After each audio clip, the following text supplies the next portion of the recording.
You are listening to the Keep the Weight Off podcast with Dr. Angela, episode number 13. Welcome to the Keep the Weight Off podcast, where we bust all the dieting myths and discover not just how to lose weight, but more importantly, how to keep it off. We go way beyond the food, and we use science and psychology to give you strategies that work. And now your host, Dr. Angela Zechmann. All right. Well, hello, friends. It is so good to be with you today. Marshall, say hi. Hi, everybody. Hey, I wanted to give you guys all an update because I spent my whole weekend on the computer watching presentations. I was actually at the Obesity Medicine Association conference. If you don't know, I'm board certified in obesity medicine, and I absolutely love attending these conferences. And, usually they're in a pretty cool city, and we get to have a lot of fun with colleagues and all that. Well, these days it's all virtual and online, and so it's different, but it's still really good. And, it's interesting because I love going to these conferences, but my staff doesn't really like it so much because I get so excited about what I'm learning that I come back and I'm telling my patients all this cool stuff, and then I end up running long in the office visits, and my staff is politely knocking on the door, right, Marshall? Yeah, but you're not speaking for me because I love it when you come back from the conferences because we have all new stuff to tell people. Oh, okay. Well, oftentimes it gets to be a problem because I just talk too much. So anyway, I guess podcasting is going to be fun for me because I do love to talk. So anyway, I wanted to tell you about what I learned this weekend. I'm only going to share what I learned in two of the, I don't know, maybe 20 talks that I attended over the weekend. And these were the two that were most fascinating to me. We had a great talk by a gentleman named Gary Taubes. Now, I don't know if you've ever heard of him before. He is an investigative science and health journalist, and he is co-founder of the nonprofit group, the Nutrition Science Initiative. And he's actually like a New York Times best-selling author. He's written three bestsellers. The first was called Good Calories, Bad Calories. That came out in 2007. And then he wrote Why We Get Fat and What to Do About It. That came out in 2011. And then his most recent one is called The Case Against Sugar. And that came out in 2016. So Gary Taubes is also in the documentary that I recommend that all of my patients watch. And if you have not watched it, those of you who are listening to this podcast, it's called Fed Up. And he's a prominent person that's interviewed in that podcast. He just knows a lot about the science of how we end up gaining weight. And in this talk, it was fascinating because he took us through a brief history of diabetes in the United States. And he started out with this research paper that was written in the late 19th century. And so we're talking the late 1800s. And there were two authors to this paper. One of them was the famous Elliot Joslin. I don't know. Have you ever heard of the Joslin Diabetes Center, Marshall? No. It's like one of the preeminent institutions in the country that assists with diabetes education and treatment. I actually have never been affiliated with anything that had to do with diabetes until I started getting insulin resistance and when I started working for you, because I had never really planned on getting diabetes. And now I know a lot more about it. Yeah. Well, so now you know about Joslin Diabetes Center. And what Elliot Joslin and his colleague did was they combed through all the records of Mass General Hospital in Boston between 1824 and 1898. So think about this, like the mid 1800s. And this was 74 years worth of inpatient hospital records.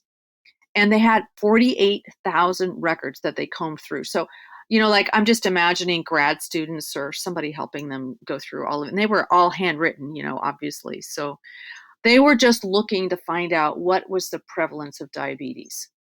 And how many cases of diabetes do you suppose they found in 48,000 records over 74 years. How many cases of diabetes do you suppose they found? Take a wild guess. 4. 4. Oh. No, they found 172. Just 172 cases in 48,000 records. So that's one in every 280 patients back in the 1800s. Okay. God, that means that like things have changed a lot in a They have, rapid yeah. period of time. Yep. Well, and then, but what they noticed is that if they looked at different decades starting in 1824, each decade the diabetes rates and prevalence got higher. And then Mr. Taubes showed us more research, noting that as time progressed throughout the 1900s, the rates of diabetes got even higher. So every decade, just more and more and more diabetes. And then in the last 40 years, the diabetes rates have just absolutely skyrocketed. And today, there are like 30 million Americans living with diabetes. That's 1 in 11. So we went from a prevalence rate of 1 in every 280 people, every patient in a hospital, to 1 in every 11 people. I'm wondering like how much what I was trying to say was I wonder like how much diabetes has spiked during the quarantine and during COVID. Because I Oh, know that there was like a huge amount of weight gain and we're seeing like more of new patients. hmm. And I think that what I read was even in juvenile diabetes that during quarantine it spiked like 30%. Oh, wow. I wouldn't be surprised. I would not be surprised at that. Huh. Well, I don't know the answer to that question. That's a good question. Going back to Gary Taubes' talk, he quoted Margaret Chan, who was the director of the World Health Organization in 2016. And she said that this isn't just going on in the United States. Diabetes is one of the biggest global health crises of the 21st century. And the World Health Organization estimates that the number of adults living with diabetes has almost quadrupled since 1980. So this is how rapidly this has happened. There were 108 million in 1980. Now there's 422 million by 2014, and I'm sure that number is way higher now. I wonder what's causing that because I think that's probably around the time when a lot of fast food chains started to open up. Hmm.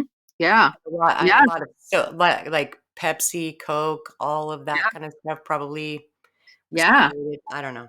That's the question, like, so she says this is a slow motion disaster. She said the probability of keeping a bad situation from getting much worse is virtually zero. So she was pretty negative um in her ideas of what could be done to prevent this from getting worse. And so, this disease is devastating and it's getting more and more prevalent all over the years. And now it is just explosively prevalent. And so the question Gary Taubes asked is, and this is an obvious question, what's causing this pandemic of diabetes? What's causing it? Fast And food so restaurants is what I would say. that's what you think? Yep. Well, they used to think in the old days that diabetes was caused by obesity, and that obesity was caused by overconsumption of food, that we just eat too much and we don't move enough. And that's why we gain weight. And that's why we get fat. And that's what causes diabetes.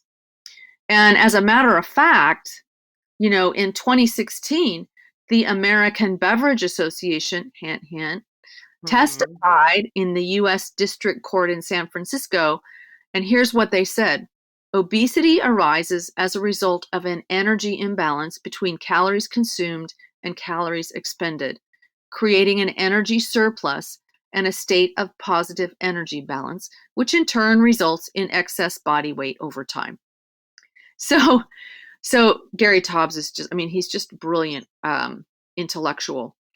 And he points out the fallacy in this reasoning by comparing it with wealth. So he says, imagine if you think about wealth in the same way that the Food and Beverage Administration or Food and Beverage Association is thinking about obesity. So, for example, wealth arises as the result of a money imbalance between dollars earned and dollars spent, creating a money surplus and a state of positive money balance, which in turn results in excess wealth over time. Like, how ridiculous is that, right? Right. He also compared it with climate change. He said, climate change arises as a result of a heat imbalance between energy entering the atmosphere and energy leaving it, creating a heat surplus and a state of positive heat balance, which in turn results in excess heat and climate change over time. So, I mean, it just goes to show you how totally absurd this whole calories in, calories out thinking is. So I just wanted to add, like when you're growing up, especially like me growing up in the 80s and 90s and all that, Uh-huh. we were just simply taught it didn't matter like what you ate, it was just general calories. So you just looked at Yeah. your calories and then, less calories, less weight, right? Yeah. So we weren't really taught, like not even in health class, that there is a different, two different kinds of fuel. Either you're going to fill your body with protein or you're going to fill it with carbs. I mean, we just didn't have the details. And Right. so I think that's just a huge part of this problem is there's not enough awareness. Yeah. And Absolutely. so we need to Hmm. get the information out. Yeah. Yeah. So, what is the real cause of this obesity and diabetes epidemic we're witnessing? Well, then he started showing us data on sugar consumption, which was fascinating. So he went all the way back to 1800. And at that point in time, Americans ate about 5 pounds of sugar per year. That's it. And then in the 1840s, when the Industrial Revolution got started, candy and ice cream started being manufactured. And then in the 1880s, sodas were developed. And so the consumption of sugar gradually increased over time. And they got better at manufacturing sugar cane and getting sugar out of beets. And, it's like, and now it's high fructose corn syrup. Oh, So, don't even get me started on that. well, you want to guess how many pounds of sugar we consume now? Well, actually, not now. In 1986, guess how many pounds of sugar we consume per year on average? 5 pounds in 1800. Well, it's 75 pounds of sugar in 1986 per year per person. Nowadays, it's 90 pounds per person per year. Now, that's Sounds to me interesting. like Coca-Cola is getting richer and we're Yeah. all getting sicker. So, it would appear there might be a correlation between high sugar intake in the Americans and even in the global industrialized diet and higher prevalence of diabetes. There might be correlation there, right? But I'm an epidemiologist and I've got a master's in public health. And I worked as an epidemiologist at the Washington State Health Department for many years. And what I always told people is that correlation does not mean causation. And so, what I mean by that is just because two things seem to go along together, that doesn't mean that one thing causes the other. Okay. So, this does not prove that our excess sugar intake is causing diabetes, it's just correlated with it. And so this is what the food and beverage industries are constantly using to defend themselves. It's just really hard to prove that sugar causes diabetes. Well, But something is happening. yeah, something is happening for sure. But we do know the metabolic effects of sugar consumption. There's been a lot of research. We do know that the body responds very, very differently to the intake of sugar versus fat versus protein. So we do know that a calorie is not a calorie. That when you're eating fats and you're eating carbs and you're eating proteins and you're eating sugar and fructose in particular gets processed in the liver, it gets processed very differently. And so there's definitely enough evidence to say, hey, maybe this stuff isn't all that good for us.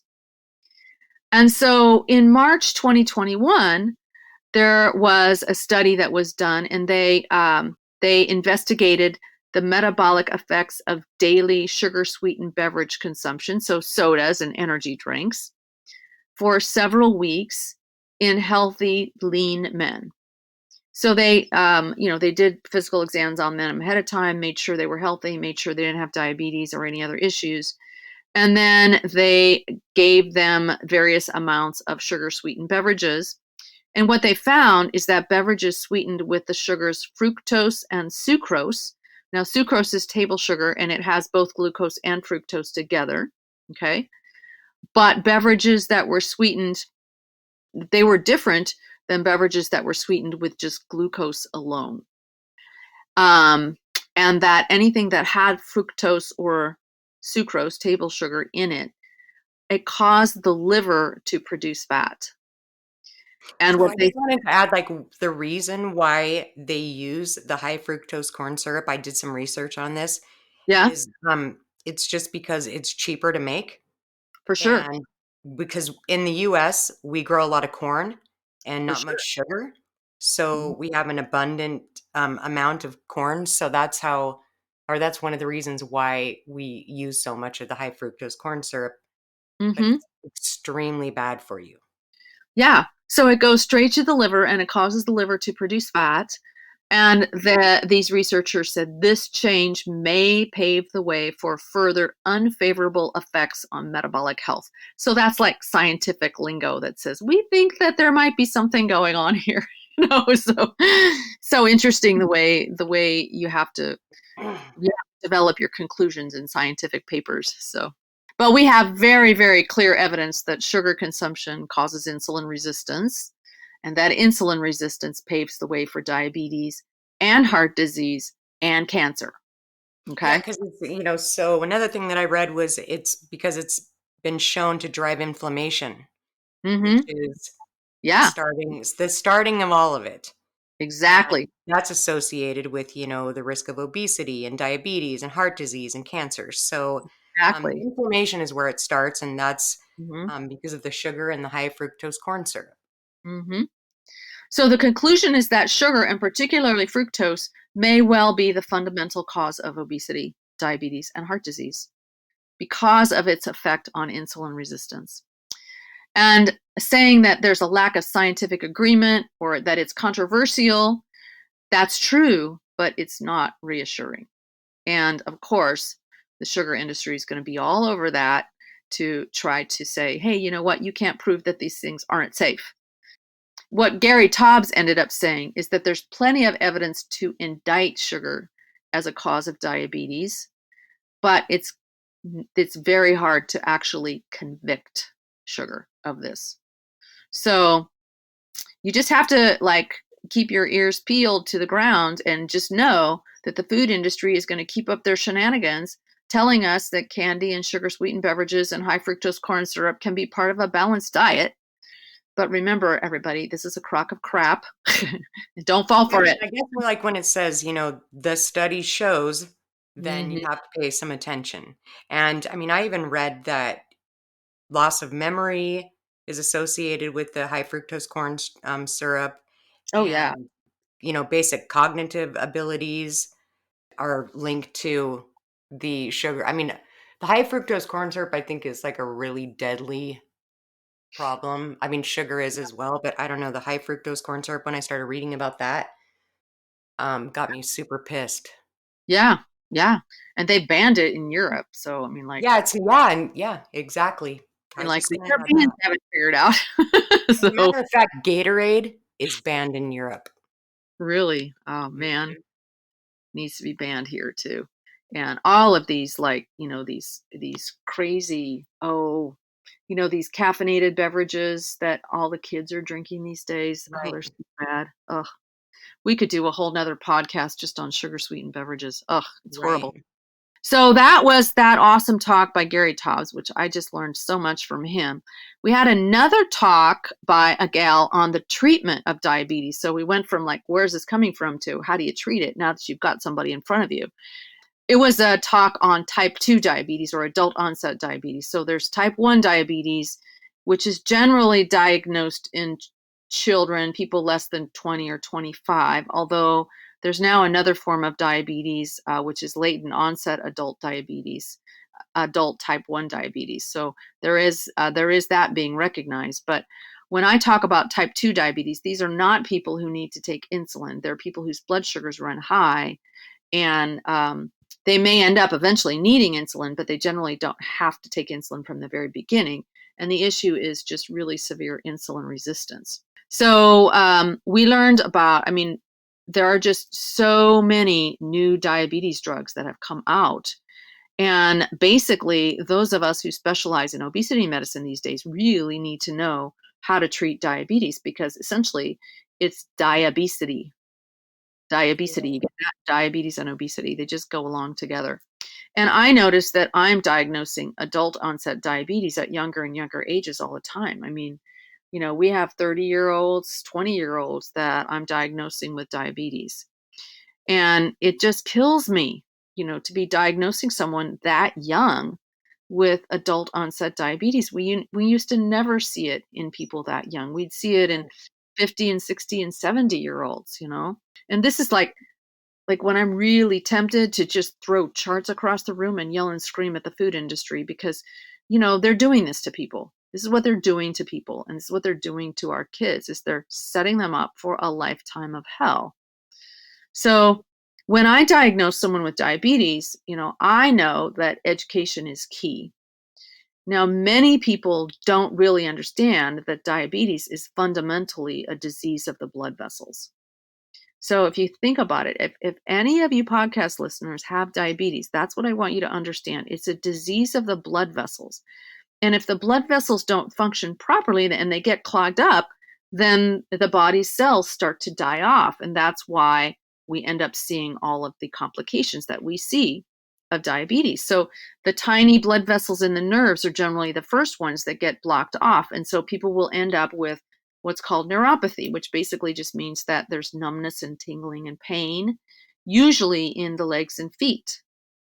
And this can be prevented, though, by keeping the blood sugars down and keeping the blood sugars in more normal ranges. So I always try to explain to people that this is our goal. Our goal is to think about keeping the blood vessels open and keeping the blood flowing. And in order to do that, we keep what's called the A1C. This is a measure of your average blood sugar over 3 months. We keep it less than 7 if we can. And we do this with a three-pronged approach: keeping carb and sugar intake low, regular exercise, and using medications. And medications may be in pill form, they may be in shot form. Sometimes we end up needing to use insulin, although I always want to prolong that need as long as possible. It's entirely possible to live life with diabetes without ever having to take insulin. I see it all the time. So it's really super important to take a diabetes diagnosis seriously and get on it quickly.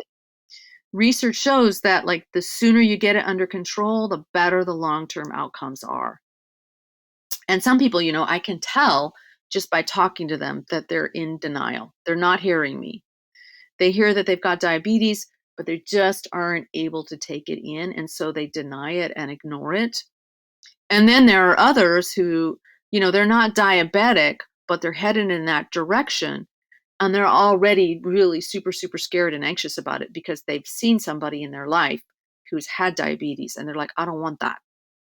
Yeah, that's So, kind of where I was at, like, when I first started working for you. Like, I really didn't have any idea, like, what I was getting into, and then, mhm, um, I was overweight, and mhm, so I did the blood work panel and then found out that I had some insulin resistance, and it really kinda scared me because I had no idea that, I was at that point, yeah, and by no means do I wanna have to take shots in my belly, yeah. every day, and I'm sure, like, most of us don't, but that's why the awareness of all this is so important, because I'm Mhm, sure if I was aware of what that Big Mac was gonna do to me, in mhm, 20 years, I would have probably made different decisions, so, mhm.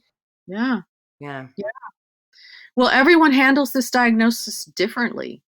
And what I can say is that you can live a perfectly normal life with diabetes if you do what it takes to keep it under good control. So there's just a lot of hope these days, and especially with these newer classes of medications that are so awesome, that we're oftentimes able to delay the need for insulin shots for many years. And many patients never need to take insulin at all, which is awesome. So if you're a podcast listener with diabetes, just make sure that you've got a good obesity medicine doctor in your corner. And depending on the severity of your diabetes, you may also need an endocrinologist on your team, certainly a good family practice person or a internist. I just can't emphasize enough how important it is to take this diagnosis very seriously. Okay, so do you have any other thoughts about this? Oh, my mind is just like all over the place because it's just Mhm, really, it's just a really scary thing to have to deal with. I mean, I know that a lot of our patients come in and, they want to lose some weight and they get their blood work done and they mhm, find out that things are going in a pretty bad direction. And I mhm. just, I don't know. I just have a lot of empathy for this situation. Yeah, yeah. Those morning fraps at Starbucks and Yep. the daily run through the McDonald's Right. drive-through and, the pizza and beer on Friday and all of this Right. stuff. Everybody does it and everybody And thinks this is nothing. all, yeah, that is all so normal. That's just like Mhm, the American way. I mean, Starbucks mhm, is the thing. And mhm, sun beer on a Friday night. It's just so normal, and you just don't know. I mean, not you just don't know. I think a lot of people just don't understand what mm, that's gonna do to them in the mhm, future. I sure as hell didn't. mhm. I had no idea. I mean, I thought I was invincible Yeah. until I got that blood work back, and then it kinda yeah, I was scared straight. Yeah. Well, I want our listeners to know that there's plenty of hope and that we've got all kinds of resources to help support you in getting healthy again. One of the things that we have is the Journey Beyond Weight Loss membership. And I'm actually opening that membership up again. It's going to be open from May 1st to May 7th. We're going to do our kickstart for the course, the Journey Beyond Weight Loss course, on May 11th. So keep your eyes on your email, or if you want to join the Journey Beyond Weight Loss membership, you can always go to journeybeyondweightloss.com/yes and read all about the program and see if that's something that you might be interested in signing up for. It's a really, really supportive environment. This is the best way to get the holistic, whole person support that you need. And we've got such an awesome community of people there too. And everybody understands how much of a struggle this disease is to keep under control. But you need support. You can't just do it all on your own. So that's Yeah, I what would have to say if you're interested in actually making like a long-term change and not just buying into another diet program where they're going to feed you your meals, hint, hint, Jenny Craig, or like do a Weight Watchers thing. I mean, if you're like interested in actually really finding out the information and becoming a part of a community that's going to make a lifelong difference, this is the program. yeah, yeah. Yeah, that's what we are. We're really, we're very nurturing, and we're just giving you all kinds of scientific information, all kinds of understanding about how your brain works and how you can make these changes that will last a lifetime so that you can be healthy and vibrant for the rest of your life. So that's our goal. So, Right. all You know, right. power is knowledge. Remember that? Power is knowledge, and knowledge is power. Yeah. You're so funny. So, and again, I am learning new stuff all the time at these conferences, and I'm doing all kinds of other stuff. I'm always trying to keep up with anything that I can think of that will help my peeps stay healthy. I'm on it. So, all This right. is true. So, I think we're good to go for this week. We will see you all next week. We're going to have a very special episode next week, so I'm super excited. So, keep your eyes on your podcast for the next download next week. Okay. Take care, everybody. Hey, if you really want to lose weight and keep it off for good, your next step is to sign up for Dr. Angela's free weight loss course, where you're going to learn everything you need to get started on your weight loss journey the right way. Just head over to journeybeyondweightloss.com/free course to sign up. Also, it would be awesome if you could take a few moments and write a review on iTunes. Thanks, and we'll see you in Journey Beyond Weight Loss.